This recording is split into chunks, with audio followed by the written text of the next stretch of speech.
class, ready for your week 3 meeting. I don't have anybody joining us today, so this should be pretty short. I have had a couple of questions coming in, so I'm going to do my best to answer those. This week we actually got to slow down quite a bit, so I hope you can really focus on the next few chapters as we finish up. I mean, we are almost finished, believe it or not. So if you haven't started on that Reading Horizons, make sure that you are working on that. You have to have that completed by the end of this course. I'm still working on your grading. I should be done by Sunday, if not first thing Monday. You guys have done a really good job. The only thing that I want to comment on is I've been reading your brain research papers. A lot of you are using direct quotes, and direct quotes means you're just taking exactly, you're using quotation marks, exactly word for word from whatever article that you've pulled or from the Yale article, and you're just sort of copying and pasting that and putting that into your paper. Really using direct quotes is sort of a no-no unless you are direct quoting a phrase or some type of term that someone has coined. So you really want to paraphrase. So I've taken off a few points if you used a lot of direct quotes. So really, as you're working through it in future, do not use direct quotes. Paraphrase it, which means just write it in your own words, but still cite that person. You'll still use instead of using. So you always want to cite unless it is your own idea. So you're taking whatever the direct quote is, you rewrite it in your own words, and then at the end, you just put the author's last name and the year of publication. And you've probably seen those in articles where it's not direct quote. So really try not to use direct quotes if you can keep from it, unless it's just something that you absolutely cannot rewrite in your own word. It should be very, very short pieces of information, not a whole sentence or things like that. Your spelling instruction presentations have been awesome. They are really, really good. Some of you have just went above and beyond, and they're really, really good. As well as your RTI. The RTI, I feel like what I've watched so far, that you really do have a good grasp of what RTI is and how to use the RTI. And I just wanted you to have the experience to look and see what else is out there besides what the textbook says. Some of you have compared different models. Some of you have compared articles that talked about RTI, but these are the recommendations that they have included. And you've talked about the differences. You've compared and contrasted the differences of those recommendations to what the book has. So far, excellent job.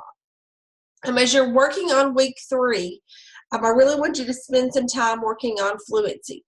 Your major assignment for this week is the IRIS case study of the fluency and word identification. This is where I've had a few questions, so let me just kind of get to that. Some of the questions in the case study ask about, identify a passage from a basal reader. Well, a basal reader is just the basic English or reading textbook that's used in elementary schools. They almost all use basal readers. If you don't have access to one, that's fine. Just give me general information of what you would do. So let me give you an example. On level A, case number 3, the last question, let me get to it again, says, select a short passage from a 5th grade basal series and explain how you would use it to help Emma improve her fluency. So, like I said, if you can't find one, talk to someone at an elementary school, check with the library. You may find some short passages or short things that you may find on the internet. But, for example, you could technically say something along this lines. I would use, and this would be your answer, I would use a 5th grade reading passage to help Emma increase her fluency by selecting a story she's interested in and asking her to read it several times. So that's a way you could answer that kind of question if you don't or cannot find a basal reader. Just give me general information about the passage, but then be specific about how you would use it, regardless of what the passage is. You would still use it the same way.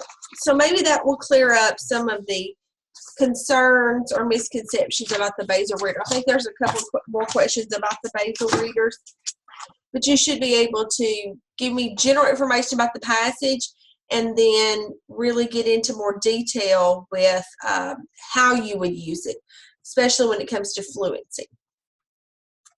And really, that's pretty much it for this book. And I want to tell you, as I was looking at some of your comments, you guys did a really good job on your comments. So please keep up the good work on that. The more interaction that we have with each other, the more we learn from each other.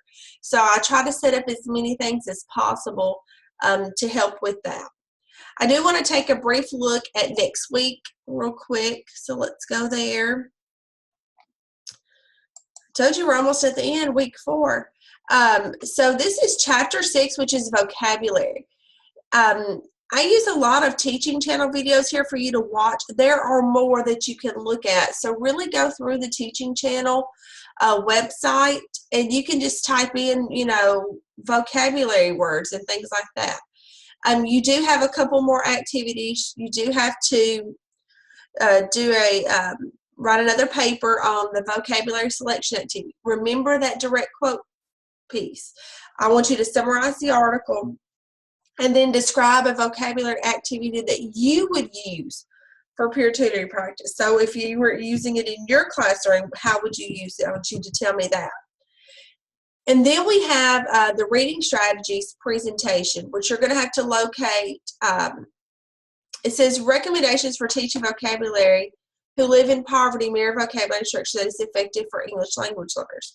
So you're going to have to find 2 articles for instruction from poverty and 2 articles from English language learners.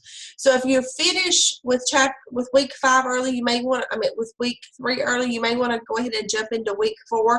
You are going to have a little bit of background information that you need to collect before you can start on those presentations. But of course, we'll meet again next week if you have any questions. Well, I think that's it for this week. Like I said, I'll do my best to have everything graded by Sunday. If not, it'll be first thing Monday. I did get your phonemes all finished grading. They were excellent. You guys did a great job with those.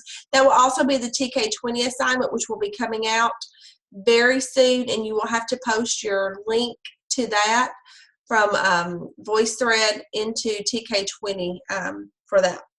So if nothing else, I will see you next week. Remember, just always let me know if you've got any questions. Have a great week. Bye.